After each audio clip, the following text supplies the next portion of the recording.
রাধে রাধে, জয় Shrikrishna. Hi friends, আজ আমার হাতে একটি সেট রয়েছে, নোকিয়া সেট। সেটটির প্রবলেম হচ্ছে সেটটিতে কোনো নেটওয়ার্ক শো করে না, 4G 2G কোনো নেটওয়ার্কই আসে না। তো আমি একটা ভালো সিম লাগিয়ে প্রথমে সেটটি চেক করে নেব যে আমাদের কোনো নেটওয়ার্ক শো করছে কি না। দেখতেই পাচ্ছেন বন্ধুরা, আমাদের যে নেটওয়ার্ক বার আছে সেখানে ক্রস চিহ্ন হয়ে আছে এবং নো সার্ভিস দেখাচ্ছে। তো আমাদের ফার্স্ট স্টার্টিংয়ে আমরা IMEI নাম্বারটা চেক করে নেব যে IMEI ঠিক আছে কিনা। দেখতে পাচ্ছেন বন্ধুরা, আমাদের এখানে IMEI একদম ওকে আছে। তো এর পরবর্তী স্টেপে আমরা কি কাজ করব সেটা আমরা দেখতে পাবো। যেসব টেকনিশিয়ানরা নতুন আছেন, আমার চ্যানেলে প্রথম ভিডিও দেখছেন, তারা অবশ্যই চ্যানেলটিকে সাবস্ক্রাইব করে দেবেন এবং ভিডিওটা ভালো লাগলে অবশ্যই লাইক করবেন ও কমেন্ট করে দেবেন। এছাড়া শেয়ার করে আরও বন্ধুদের মাঝে ছড়িয়ে দেবেন। আমি প্রথমে ফটাফট করে সেটটা খুলে নেব। এখানে একটু স্পিড বাড়ানো আছে ভিডিও, আপনাদের দেখার সুবিধার জন্য, যাতে দেখতে আরও ভিডিওটা ভালো লাগে সেই জন্য, এবং আপনাদের টাইমও অনেক বাঁচবে। তো খুলে নিয়ে ডাইরেক্ট নেটওয়ার্ক যে আইসি আছে সেই আইসির কাছে চলে গেলাম এবং সেখানে যে সিলটা আছে সেই সিলটাকে আমরা কাটিং করে নিলাম। এখানে আমাদের যে নেটওয়ার্কের আইসি আছে এটা হচ্ছে WTR 2965 একটা আইসি। তো সম্ভবত এই আইসিটা চেঞ্জ করলে আমাদের নেটওয়ার্ক চলে আসে। আমি প্রথমে মাল্টিমিটারের সাহায্যে চেক করে দেখে নেব আমাদের নেটওয়ার্ক সেকশানে কোথাও শর্ট আছে কিনা। প্রথমে আমরা শর্ট চেক করে নেব, যদি না শর্ট থাকে তো আমরা সোজা WTR এর কাছে চলে যাব।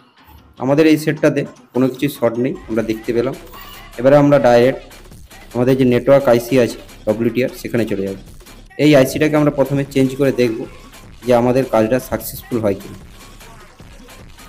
নেটওয়ার্ক সেকশনে কাজ করার সময় বন্ধুরা অবশ্যই ফ্ল্যাগ পেজ দিয়ে আপনারা আইসির কাজগুলো করবেন, কারণ নেটওয়ার্ক খুব সূক্ষ্ম একটা সেকশন, যার ফলে এতে বেশি মাত্রায় হিট লাগলে আপনাদের আদার্স আইসিগুলো প্রবলেম হতে পারে।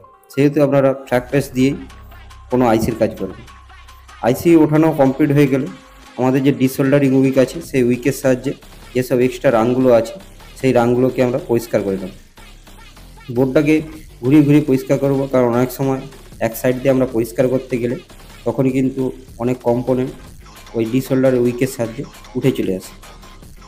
তো সেই দিকে আমাদের মাথায় রাখতে হবে। আপনি যতই সঠিক মাত্রায় আইসি বসান না কেন, যদি আপনার নেটওয়ার্ক সেকশনে কোনো কম্পোনেন্ট মিসিং থাকে তখন কিন্তু নেটওয়ার্ক আসবে না, আর আপনি সেটা বুঝতেও পারবেন না যে কোন কম্পোনেন্টটা মিসিং আছে। আমাদের পরিষ্কার হয়ে গেলে আমরা একটু থিনারের সাহায্যে ভালো করে বোর্ডটাকে পরিষ্কার করে নেব। পরিষ্কার করে আমি একটা মার্কেট থেকে আইসি কিনে নিয়েছিলাম, OG আইসি। এই আইসিটা আমি এখন বসিয়ে দেখব আমার সেটে নেটওয়ার্ক পাই কিনা। আপনাদের কাছে যদি কোনো স্ক্যাপ বোর্ডে এই আইসি থাকে সেই আইসি তুলেও আপনারা বসিয়ে এই নেটওয়ার্ক সেকশনের সমস্যার সমাধান করতে পারেন। এরপরে আমরা অল্প পরিমাণে ফ্ল্যাগ পেজ দেব। ফ্ল্যাগ পেজ দিয়ে আমরা আইসিটা যে ডিজাইন অনুযায়ী আছে সেই ডিজাইন অনুযায়ী আমরা এখানে আইসিটাকে বসিয়ে দেব। আমাদের বসানো কমপ্লিট হলে আমরা হিট দেব। হিটের মাত্রা রাখবো এখানে 230 থেকে 240 এবং এয়ারটাকে রাখবো 3। আমাদের মাথায় রাখতে হবে যে নর্মাল আইসি এবং নেটওয়ার্ক আইসি বসানোর ক্ষেত্রে কিন্তু একটু সাবধানতা অবলম্বন করতে হবে, কারণ নেটওয়ার্ক আইসি কিন্তু অল্প হিটেই নষ্ট হয়ে যায়। সেই কারণে আমাদের একটু হিটের মাত্রা কম রেখেই আমরা এখানে নেটওয়ার্ক আইসিটা বসাবো। এবং সুন্দরভাবে বসে গেলে তারপরে আমরা বোর্ডটি ঠান্ডা হওয়ার পর তারপরে কিন্তু আমরা এখানে থিনার দিয়ে ভালো করে পরিষ্কার করে নেব। আমাদের আইসি লাগানোর কাজ প্রায় কমপ্লিট হয়ে গেছে। এবারে আমরা একটু চেকিং করে দেখব যে আমাদের সেটে নেটওয়ার্ক পাই কিনা। আমরা এই কাজগুলো করার আগে আমাদের যে নেটওয়ার্ক অ্যান্টেনার তারটা রয়েছে সেই তারটাকে আমরা ভালো করে আগে পরিমাপ করে দেখে নেব যে আমাদের তারটি সঠিক আছে কিনা।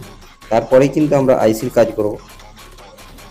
যেহেতু এই সেটটি একটি দোকানদার ভাইয়ের মারফত আমার কাছে এসেছে, তো উনি সব চেক করেই তারপরে আমাকে পাঠিয়েছিলেন যে এইটাতে নেটওয়ার্ক আসছে না। তো এখন আমরা নেটওয়ার্ক যে ওয়্যারটা আছে সেটা আমরা ভালো করে লাগিয়ে আমরা সেটটিকে অন করব। অন করে তারপরে আমরা সিম লাগিয়ে দেখব আমাদের সেটটিতে নেটওয়ার্ক পাই কিনা। তো তার জন্য আমরা একটু ওয়েট করব। তো আবার বলছি, ভিডিওটা যদি ভালো লেগে থাকে অবশ্যই লাইক করবেন ও কমেন্ট করবেন। আরও নিত্য নতুন যদি এই ধরনের ভিডিও দেখতে চান তো অবশ্যই আমাকে কমেন্টে জানাবেন। এছাড়াও আমার ফেসবুকে একটি মাতৃ টেলিকম নামে পেজ আছে, ওই পেজে আপনারা যদি ভিডিও দেখতে চান ওখানে গিয়ে ফলো করে দিয়ে আসবেন, কারণ আপনাদের সাপোর্ট পেলে তবেই আমার ভিডিও করার মনোবল বাড়বে।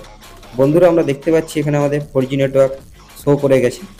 তো আমরা এখন একটু আমাদের কলিংয়ে চলে যাব। কলিংয়ে গিয়ে আবার কল লাগিয়ে দেখব যে আমাদের সেটটিতে কল হয় কিনা, কারণ শুধু নেটওয়ার্ক আসলেই তো হবে না, তার জন্য কলিংয়ের দরকার এবং 4G নেটেরও দরকার, যে 4G নেটটা আমাদের ঠিকঠাক কাজ করছে কিনা। তো দেখতেই পাচ্ছি বন্ধুরা, আমাদের এখানে কলিংয়ের টাইমার শুরু হয়ে গেছে, অর্থাৎ আমাদের কলটা লেগে গেছে।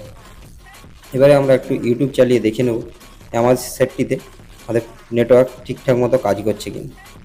দেখতে পাচ্ছেন বন্ধুরা, আমাদের যে 4G নেটওয়ার্ক আছে, 4G নেটওয়ার্কে আমাদের নেটটাও কিন্তু ঠিকঠাক মতো কাজ করছে। তো এখন আমরা একটা ছোটো একটা রিলস চালিয়ে দেখে নেব।